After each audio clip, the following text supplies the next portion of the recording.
Hola, Altubers. Ha llegado el momento de echar un vistazo a las librerías que evidentemente se han renovado después del paso de las Navidades y de las fiestas que siempre conllevan regalos y el libro está ahí para cubrir casi siempre la ausencia de imaginación. ¿Qué le regalo? ¿Qué le regalo? Pues un libro estará bien. Me voy a la librería y a ver qué me recomiendan allí. Bueno, pues prácticamente esa etapa ha transcurrido. Los libros que se vendieron en las semanas anteriores correspondían a los publicados en el mes de noviembre y anteriores, por supuesto, y ahora toca renovar las estanterías porque hay nuevos autores esperando ocupar ese lugar. Sin embargo, para empezar este vídeo, hemos decidido incluir dos de esos libros que habrían quedado muy bien para regalo en estas fechas navideñas, pero bueno, como nos parecen interesantes, no queríamos que la cosa se quedara en el olvido. Y así, por ejemplo, tenemos Arboretum, este libro estupendo. De acuerdo, seguramente es solo para aficionados a la cosa vegetal, pero en cualquier caso, como objeto, es un libro muy atractivo, así grandote, repleto de ilustraciones varias, de la más variada condición. Pues aquí un reparto de la cosa de los árboles a través de los continentes, definiciones de qué es un árbol, cómo está compuesto, bueno, las coníferas que habitan en determinados lugares, bosques templados, frondosas, paseo por Asia, por Europa, por los bosques mediterráneos. En definitiva, un paseo interesante, incluso para personas que no son muy aficionados a esto. Pero ¿quién no ha oído hablar del baobab, por ejemplo? Pues aquí está, el baobab, ese legendario árbol que nos lleva incluso a ensoñaciones fantásticas y que nos hace pensar en aventuras maravillosas. Bueno, Arboretum se titula y fue hecho por Katie Scott y Tony Kirkham, que han hecho los dibujos y han escrito el texto. El otro libro propio de las Navidades sería La filosofía de la canción moderna, el libro de Bob Dylan. Seguramente habéis oído hablar de él porque se montó un pequeño jaleo en torno a las firmas, a los 600 ejemplares firmados por Bob Dylan, que luego resulta que no estaban firmados de puño y letra de él, sino por el típico procedimiento del sello pla, pla, pla, pla, automáticamente colocado ahí. Bueno, pues una de esas pequeñas trampas que hacen de vez en cuando las editoriales, que bien podía haberse puesto el bueno de Bob a firmar esos ejemplares, o simplemente no haber querido ganar más dinero con unos ejemplares firmados. En cualquier caso, yo creo que el libro merece mucho la pena, porque a pesar del título un poco añejo, filosofía de la canción moderna, esa canción moderna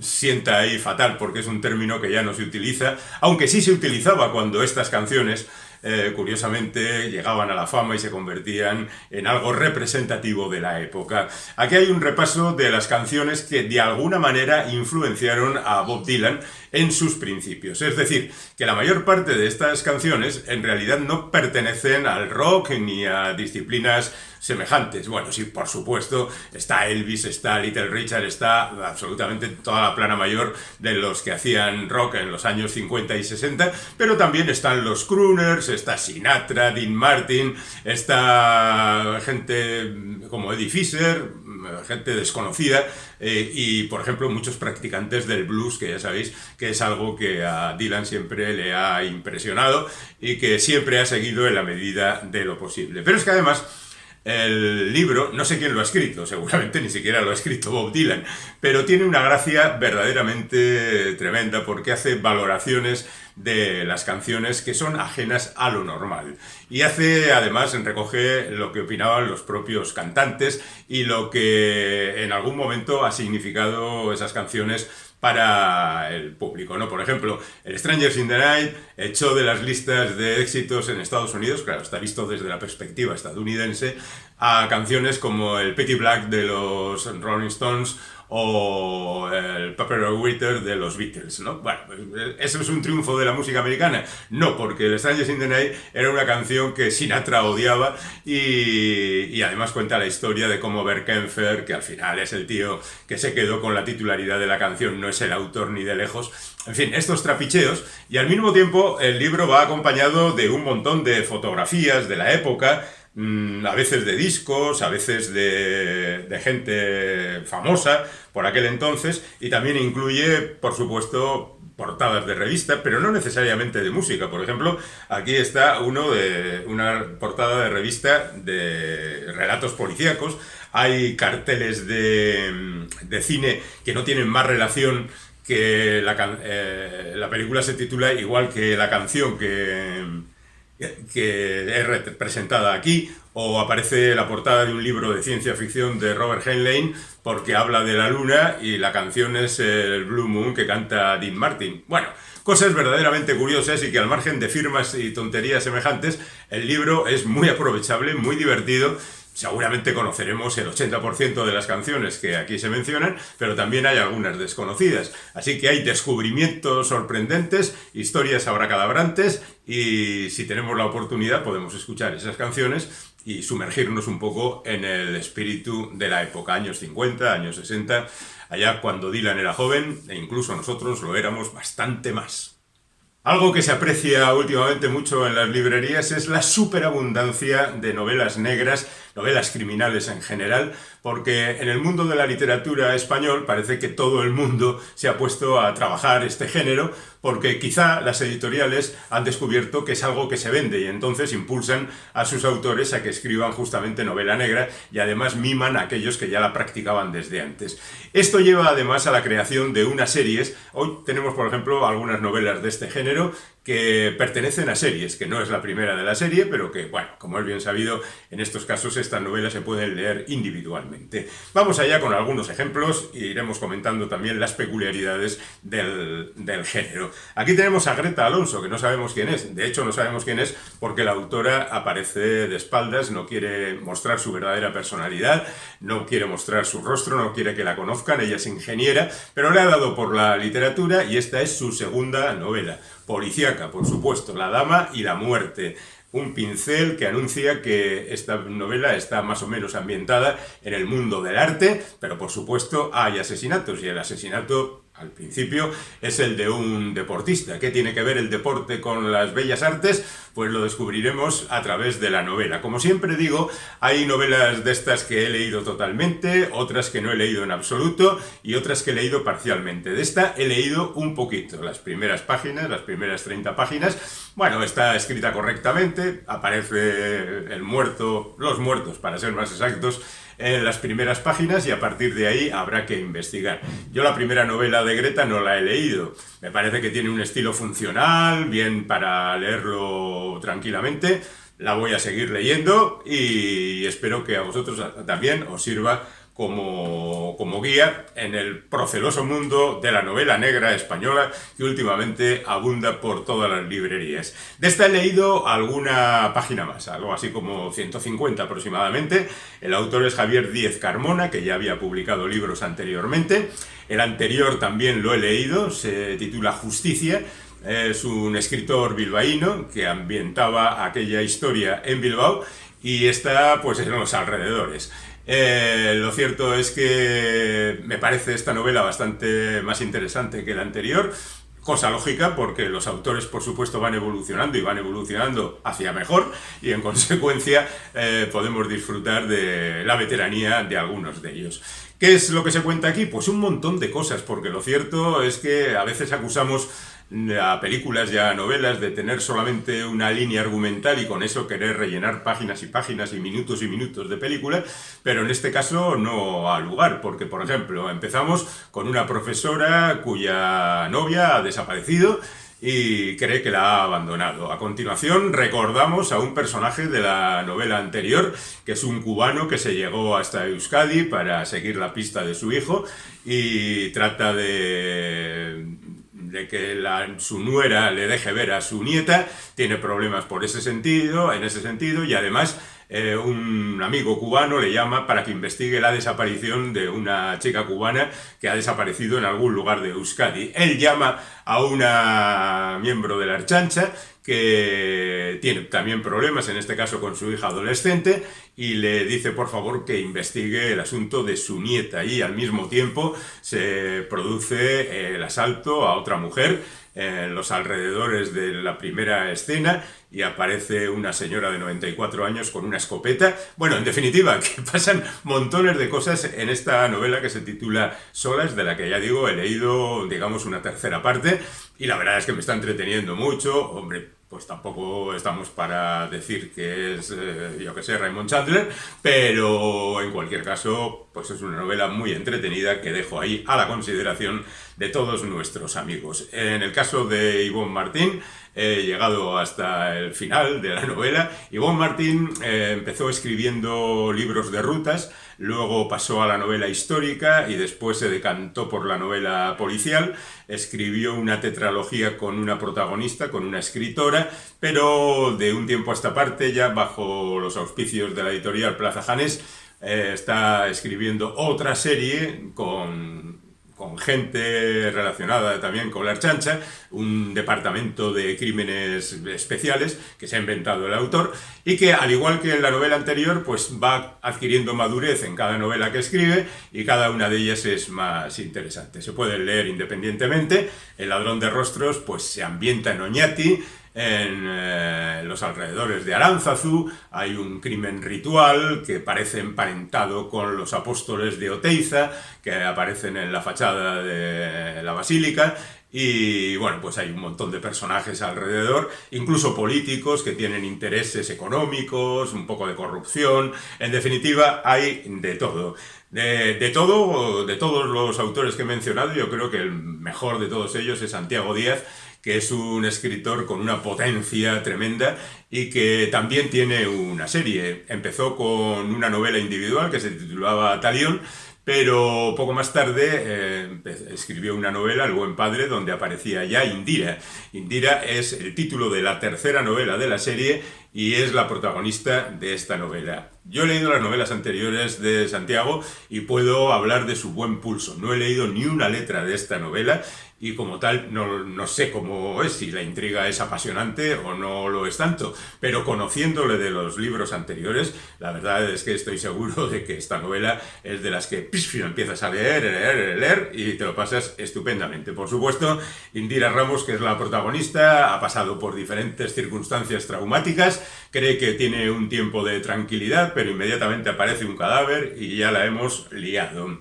Aquí tenemos a Youssef El Maimouni, que es un escritor que trata, según sus propias declaraciones, de unir las dos orillas del mar Mediterráneo, desde Barcelona a Marruecos. Los protagonistas frecuentemente son marroquíes, las tramas se ambientan en Barcelona y Nadie salva a las rosas es una novela que habla justamente de eso. Es una novela policíaca, es una novela negra, es una novela criminal que cuenta historias que relacionan a las gentes de una y otra orilla y, por supuesto, no puedo decir más porque no he leído nunca nada de Youssef, pero que a partir de ahora sí, porque esta es otra de las novelas que tengo previsto leer. A Claudia Piñeiro la conozco porque he tenido oportunidad de leer algunas de sus novelas y también de ver algunas de las películas que se basan en sus novelas y nunca he tenido un desengaño con la escritura de esta mujer que, por ejemplo, en novelas como la anterior, Catedrales, llegaba a límites verdaderamente asombrosos. Es una escritora argentina que ha escrito mucha novela criminal, quizá conozcan ustedes Las viudas de los jueves o El pico de las viudas, que era la película que contaba esa historia, quizá conozcan Tuya, que es una novela donde está la protagonista de esta novela también, que es Inés, que sale de la cárcel y después de haber pasado 15 años encerrada, lo que se contaba en la novela Tuya, y aquí se junta con otra reclusa, monta una agencia de detectives muy peculiar y a partir de ahí pues pasan cosas. Mi confianza en Claudia es absolutamente infinita, disfruto mucho con su escritura y a veces con la estructura de sus novelas, que también suele ser muy interesante. Y terminamos ya esta zona de novela negra con La Dama del Lago, recordemos la legendaria novela de Raymond Chandler titulada así, que no tiene nada que ver con esta novela de Laura Lippman, a la que yo conozco por haber leído su libro anterior, Piel quemada, que era una novela negra de esas con consecuencias, una novela que se desarrolla paradójicamente en un terreno calcinado por el sol, con esas pasiones desbordantes y que presenta unos personajes siempre al borde de la catástrofe y metidos en jaleos que le superan de largo. Y en esta ocasión me parece que ocurre prácticamente lo mismo. Cuenta una historia ambientada en Baltimore en los años 60, con una mujer que considera que su vida no tiene ningún interés y que la verdad está aburrida a pesar de lo aparentemente perfecta que es, y decide pues investigar un caso desde el punto de vista de la incompetencia de cualquier persona que no ha investigado nunca nada. Pero ella cree que a partir de un reportaje periodístico puede sacar adelante una carrera en ese sentido. Bueno, a mí Laura Lippman me gusta mucho, a tenor de la primera novela leída, y esta sin duda está en mis objetivos de las próximas semanas. Ahora vamos con algunos libros de variada condición. Por ejemplo, para empezar esta tanda, tenemos un libro de Joseph Mitchell. Ustedes no sabrán quién es Joseph Mitchell porque no es alguien extraordinariamente famoso, pero tiene un libro fantástico titulado El secreto de Joe Gould. Y es un adelantado de lo que luego se llamó el nuevo periodismo a partir de los años 60, porque este hombre escribió fundamentalmente en los años 30, 40, 50. Y acaban de publicarse los reportajes del Fondo del Puerto, que no es sino una crónica de lo que sucedía en el puerto de Nueva York justamente en los años 40. Son diferentes reportajes que abordan diferentes cuestiones, pero contados de manera no periodística, sino literaria. En definitiva, lo que venía a hacer después el nuevo periodismo, contando historias más grandes que la vida o tan pequeñas como las cotidianas, pero convirtiéndolas en un elemento literario de primer orden. Y yo creo que si no habéis leído El secreto de Joe Gould, debéis leerlo porque es mejor que este libro, pero el que ahora mismo está en las librerías es este, y es el que tenéis más a mano, y es desde luego un aperitivo muy interesante para lo que puede ser después la obra mayor de Joseph Mitchell. De verdad, merece mucho la pena, y si sois aficionados a esto del nuevo periodismo, aquí tenéis vuestro libro. Ya que estamos en un puerto, vamos a poner otro libro que tiene un puerto en la portada. Es la nueva novela de Pierre Lemaitre, que alejado ya de las historias policíacas que le han dado fama entre los aficionados al género, y esas otras historias, como por ejemplo nos vemos allá arriba, que le han dado fama dentro de otro territorio literario, incidiendo en ese terreno, nos presenta ahora El ancho mundo. Está ambientada en los años que siguen a la Segunda Guerra Mundial, es decir, a partir de 1945, y transcurre durante, yo no lo sabía esto, lo que los franceses llaman 30 años gloriosos. No sé lo que entienden los franceses por glorioso, pero que le caiga a uno después de la Segunda Guerra Mundial, la guerra de Indochina, la guerra de Argel y todo eso, pues como glorioso no es. Pero bueno, ya cada uno con las consideraciones sobre su biografía y las de su país. En cualquier caso, este es un melodrama llevado a su última expresión. Lemaitre escribe muy bien, eso lo sabemos todos, y cuenta la historia de una familia con 4 hijos con destinos muy diferentes cada uno. El que se va a Saigón en tiempos de la guerra de Indochina, la que se queda en el Líbano para de alguna manera proteger las posesiones de la familia, el primogénito que es un individuo al que le falta carácter y el padre se desespera. Bueno, un culebrón en condiciones que tiene casi 600 páginas y con la prosa de Pierre Lemaitre que siempre es muy interesante. Y en ese sentido tengo también otro libro, así un poco como de familia, titulado La edad del vicio. Lo ha escrito Dipti Kapoor, que es una escritora hindú, que ahora vive en Lisboa, pero bueno, es de origen hindú, había publicado anteriormente otra novela, pero digamos que esta es la supernovela de también casi 600 páginas y donde se cuenta la historia de una familia, que por otra parte también está relacionado con el mundo criminal, porque la historia parte de un un aparente accidente donde el hijo de la familia poderosa se ve implicado, pero consigue desviar la atención hacia uno de sus criados y a partir de ahí pues hay una investigación, pero fundamentalmente lo que viene a contar el libro es la historia de una familia poderosa, adinerada, con grandes ramificaciones en todos los círculos del poder y que cuenta historias pues lo que suelen ser los melodramas, más grandes que la vida y espero que contados magníficamente. Aquí tengo otra novela curiosa, la autora se llama Otessa Moshfegh y quizá la conocen porque escribió un libro de gran repercusión que se titulaba Mi año de descanso y relajación. Esta mujer había escrito anteriormente otras novelas, pero a partir del éxito de ese libro recuperó incluso algún escrito anterior y publicó un libro de relatos, es decir, que últimamente ha estado muy presente en las librerías. Y cuando creíamos que ya la teníamos más o menos controlada acerca de qué es lo que escribe esta mujer, pues nos suelta una novela medieval que transcurre en el lugar del título del libro, Lapbona, donde pasan cosas, evidentemente, pero pasan cosas en un mundo muy alejado del nuestro, muy diferente del nuestro. Sin embargo, está relacionado con los anteriores en que evidentemente también hay una familia que ostenta el poder todavía más abrumador en aquellos tiempos oscuros que lo que puede ocurrir en tiempos más recientes y por supuesto está la religión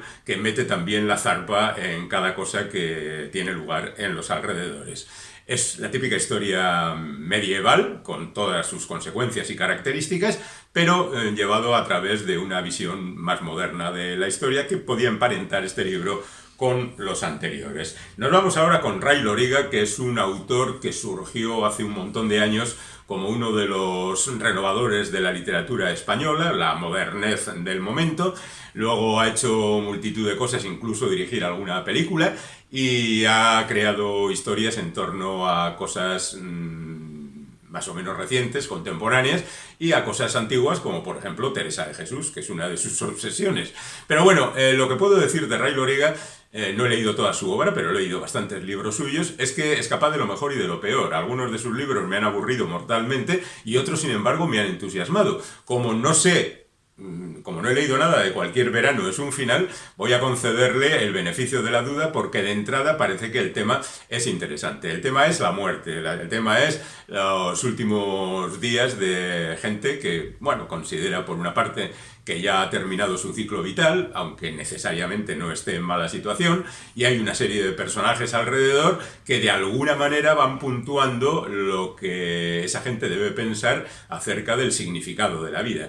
¿Que parece demasiado denso? Bueno, afortunadamente Ray consigue que lo denso a veces fluya naturalmente y eso es uno de los valores de su literatura. Por otra parte, son libros no extremadamente largos, se puede probar tranquilamente, ¿no? Así que ahí queda la recomendación. Y luego tenemos Cómo cambiar tu vida con Sorolla. Este va a ser el año Sorolla por uno de esos centenarios que se producen, creo que es el centenario de su muerte, y vamos a tener mucho Sorolla. Pues este sería uno de los primeros libros, obra de César Suárez, que ha decidido abordar la figura del pintor desde un punto de vista casi periodístico. Él es profesor y es periodista, así que ha juntado las dos características y se ha puesto a hacer un libro que tiene también algo de autoficción, por aquello de la presencia del autor más o menos encubierta en determinados pasajes, pero en el fondo se trata de una biografía contada a lo actual. Vale, fantástico, estupendo. Yo creo que es un libro que he ojeado así un poco superficialmente, lo reconozco, pero que tiene un gran atractivo. También está en mi lista de candidatos a ocupar mis horas próximamente. Y terminamos esta tanda con otra novela histórica, de alguna manera relacionada con la de Pierre Lemaitre, porque ocurre en 1946 y cuenta la historia de una niña, bueno, de unas niñas, porque es un grupo de niñas polacas que llegan a Barcelona para tratar de huir de los horrores de una Europa destruida. Y bueno, pues allí pasan cosas y hay misterios que resolver. Debo reconocer que no conozco a Gisela Pou, pero bueno, me ha parecido que es un libro que puede interesar a algunos de nuestros amigos en el sentido de que reconstruye una época apasionante, una época que es muy diferente en la vida de estas niñas porque vienen de un país absolutamente arrasado por la guerra y llegan a un país metido en una dictadura pero que no ha sufrido las consecuencias de la guerra. Pero en esa época todavía hay racionamiento, hay hambre, hay represión, hay muertes y la verdad es que no es un sitio verdaderamente esplendoroso. Bueno, no sabemos cómo reflejará esa división de vida entre un lugar y el otro, pero ahí queda la recomendación. Los tres nombres de Luzca, de Gisela Pou. Y ahora vamos a terminar con unos cómics, como acostumbramos a hacer casi siempre, con la paradoja de que dos de ellos son de autores de los que ya hablé en la entrega anterior. Y es que por entonces se presentaron obras de Nadar y de David Rubin y no tenía muy claro si iba a haber continuación de algún tipo, hasta que nos aclararon que esas eran unas obras, digamos, de encargo, que habían trabajado con otra gente, y que quedaban las obras más personales de estos autores para publicarse justamente en fechas navideñas. Nadar es un escritor, porque es también guionista de sus historias, y un dibujante de estilo, bueno, pues más o menos realista. Desde luego sus historias son siempre realistas. Hace unas semanas presentábamos el libro sobre Fatih Al-Barkal, que había dibujado con guión de un colaborador habitual, pero ahora nos presenta una vez más, porque este es el tercero de los libros más personales de Nadar, unas historias que han salido de su imaginación. Se titula Transitorios y tiene 4 historias. Diríamos que son 4 relatos verdaderamente apasionantes, contados de la manera más sencilla posible y con unas ramificaciones verdaderamente asombrosas. Por ejemplo, en uno de ellos nos habla de las tribulaciones de un adolescente, que siempre tienen tribulaciones muy serias, como todo el mundo sabe, y con su relación con los diferentes miembros de la familia y la gente que le rodea. Hay mucha ironía, algo de humor en ese cuento, como lo hay también en el siguiente, donde una vieja estrella es requerida por una fan para recordar los buenos viejos tiempos, y descubre que inevitablemente el tiempo ha pasado y que, bueno, las cosas son así. Luego hay un profesor curioso en el tercer volumen que no parece ser lo que aparenta, pero en todo caso el relato es lo suficientemente ambiguo como para que interese de alguna manera especial. Y el cuarto pues es casi la suma de todos ellos, con la presencia de este estudioso, de un pintor olvidado, que creemos que tenemos dominado el relato porque nos lo están contando de manera sencilla y directa y de repente da un vuelco y luego otro y otro. La verdad es que Nadar es un guionista fantástico, no sé por qué no hace más guiones, aunque quizás sea más rentable hacer justamente dibujos para otros autores. Pero bueno, se titula Transitorios y yo creo que deben leer este libro porque es una de las mejores cosas que le ha pasado al cómic en las últimas semanas.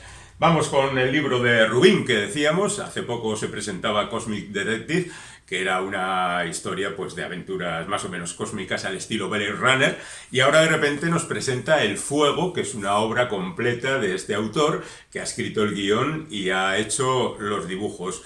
Bueno, esto es la apoteosis de los libros de David Rubin. Es el acabose en cuanto a espectáculo de dibujo. Ya veis que hay diferentes estilos y diferentes narrativas. Puestos a buscarle algo negativo, me parece que son demasiadas páginas para la historia que cuenta. Pero bueno, ¿quién se resiste a semejantes ilustraciones, a cosas como las que aquí vamos descubriendo poco a poco? La historia también es apasionante, pero ya digo, igual está un poco extendida, un poco demasiado extendida para lo que cuenta. Pero es que, de verdad, es un espectáculo de dibujo verdaderamente apabullante y no se le puede poner ninguna pega, salvo la puntada de que, bueno, pues hay muchas páginas, algunas de las cuales quizás se las podía haber ahorrado, pero igualmente te da satisfacción suficiente para disfrutar del arte de este hombre, que yo creo que ha llegado ya a la cima más absoluta, porque después de esto ya no sé qué diablos va a dibujar. Bueno, pues ahí está, fue El Fuego de David Rubin, su nueva entrega. Y ya terminando, tenemos la última aportación de esas 1000 aportaciones anuales que hace Jeff Lemire al mundo del cómic. Este es otro nuevo trabajo. Consciente de que su dibujo no es el más apasionante, del mundo, aunque bueno, funciona bastante bien para las historias que él decide ilustrar. Se viene aliando con diferentes dibujantes y en este caso lo ha hecho con Jock, que es ese tipo que parece que siempre deja las cosas sin terminar de dibujar. Pero bueno, yo debo reconocer que no siento especial entusiasmo por Jock, pero hay mucha gente que está muy interesada en su trabajo. El guión, pues bastante convencional, la historia, un mundo helado, la grieta, qué es lo que hay más allá, la amenaza del hombre de hielo o los osos y los lobos que nos acechan, un padre y dos hijas que tienen que recorrer este mundo inhóspito y como siempre la sensación de que en este número de páginas se podía haber contado algo más. Pero bueno, en cualquier caso ya veis que el estilo de Jock es el habitual y el estilo de Lemire o Lemire, o como se pronuncia el apellido de este hombre, sigue siendo también el mismo. Contar historias más o menos conocidas, más o menos tópicas y tratar de ir un poquito más allá. Habrá que leer el segundo volumen para ver por dónde discurren estas cosas. Espero que todo esto os haya servido de algo y que visitéis las librerías y encontréis, si no estos libros, sí otros que os hagan felices durante un rato y que si puede ser, nos lo comentéis en los comentarios de este vídeo para que también el resto de los amigos descubran lo que estáis vosotros leyendo, lo que os gusta y lo que de alguna manera podéis recomendar para que todo el mundo disfrute de la misma manera que vosotros. Hasta la próxima.